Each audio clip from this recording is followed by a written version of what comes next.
Esu Katanduanės saloje, čia oras barchatas, ištisus metus, dabar vasara, gal laipsniukų ir karštoka, paplūdimiai saugus, ryte pakyla 1,5 metro, vakare nusileidžia ir supažinysiu su ant kalno naujomis žemėmis. Štai jos yra čia, dabar 25 metai, vasara, čia yra pradžia.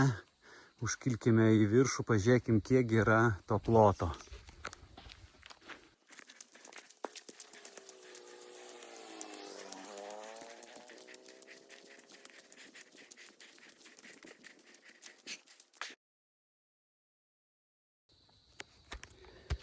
Ir pirmas užkilimas, sakyčiau, yra ganėtinai statokas, bet tai yra normalu kalnotom viršūnėm, nes vis dėlto čia kalnas. Ir posūkis, jame parodysiu, kas toliau.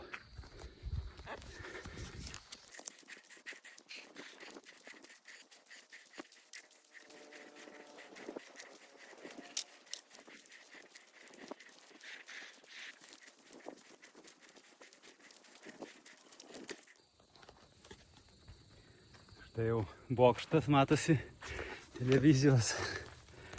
Ir tas bokštas matosi ant pačio kalno viršūnės, kada plauki čia su laivu, tai iš karto matosi būtent šitas bokštas. Ir netgi kai skrendi su lėktuvu, šitas salos kampas labai matosi.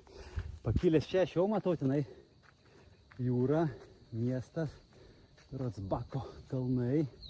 Jau atsiveria gražus vaizdas. Ir mes čia turim dar didžiausią ilgą kelią. Gal kokį primėsiu, čia 7 metrų plotis, 10, 8, kažkur taip labai platus. Maždaug, kad įsivaizduojant, tai 2 fūros tikrai čia tilps. Čia bananai pasodinti, už 1,5 metro baigėsi jau zona. Šitą žemę irgi planuojama nusipirkti. Ir dabar kylu, kur jau išvalytas miškas. Ir jau atsiveria tam tikra zona. Čia parkingas išsipiltas. Ir čia mašina, kur aš šiandieną išinau įvažiavimas. Ir kas matosi pas mus, labai faini šitie medžiai. Ir teritorija prasideda žemė nuo čia. Čia jau yra iškastas baseinas, o čia stovės gražus namas su 5 kvadratų, tai iš viso 130 kvadratų. Namas mūrinis, paprastas, šiaurietiško stiliaus, gražus. Ir va ten būtent jau matysis vaizdai. Tai tenai matosi jūra, iš karto labai gerai matosi. Čia irgi dar prasivalys pakankamai, tenai matosi kiaura jūra. Ir kas labai nuostabu, šitoj pusėj matosi tenai toli, tai jau parodysiu, ugnikalnis. Jisai dabar yra šiek tiek už debesų, bet kada nėra debesų, tai matosi būtent tas amžinai kvėpuojantis vulkanas, kuris jau ten seniausiai kvėpuoja. Matosi jūra. Čia vėlgi bananai pasodinti. Dabar šiuo metu strojkės. Pažiūrėkime į baseiną. Baseinas yra 20 metrų. 20 metrų ir 3 metrų pločio, tai yra pilnai 2 žmonėms, grinai orientuotas į sportininkus, kas tikrai nori gerai paplaukioti, ne taip, kai tu ten nerni iš vieno kito baseino ir jau nespėjai išnert ir baseinas pasibaigė. Čia nerti bus galima pakankamai, tikrai daug, pakankamai toli ir iš karto, kas gerai, medžiai. Medžiai iš karto gerai, čia jau įtvaras padarytas, ten matom dar toliau didesnę zoną, jinai eina beveik iki kalno papėdės, miškas yra beveik pravalytas, dar pravalys, sunkiausia tuos vijoklius pravalyti irgi dar pravalys, ten tas krūmynas prasivalys ir ten matosi iš karto kitas Twin Rocks Beach, kur yra ir kavinė, restoranas, paplūdimys tiesiog nusileidus. Tai greičiausia čia bus kažkoks tai nusileidimo irgi takelis arba dviračių tenai per tą keliuką, kur aš rodžiau.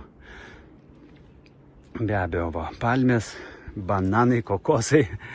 Tai čia dar irgi planuojama kažkokie tai maži skandinaviški namukai.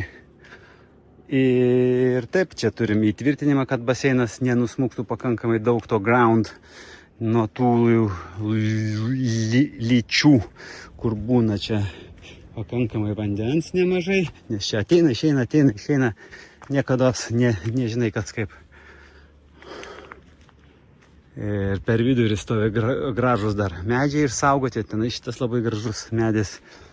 Kol kas čia peleninė, minimalus namukas. Okay. Ir dar vat vietos erdvės kažkokiems namukams, ten labai gerai tas pliažas matosi, iš kur mes dabar ir parėjom. Erdvės vietos, vat medis, nuostabus medis, alsuojantis, gyvas, su nuostabiam senoviškom, dinozauriškom šaknim.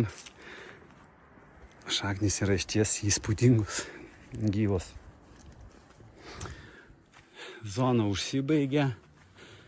Ten irgi, čia žodžiu, iš dviejų pusių jūra. Kur tu namuką bet pasistatytum, tu matysi jūrą ir kalnus, kas yra didžiulis privalumas.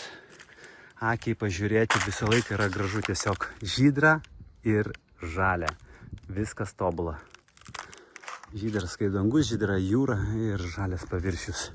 Visą laiką oro temperatūra gera. Kol kas čia yra pirmas startapo žingsnis. Atrodo viskas štai taip. Nuostabus vaizdai. Ten irgi pilna matosi jūros. Vienoj pusėje, kitoj pusėje. Fantastika. Dėkoju. Iki. Štai ką aš dabar matau prieš akis. Ir tiesiog tas ūžesys ir tyla. Kregždės skraidžia. Vakarais svirpliai griežia.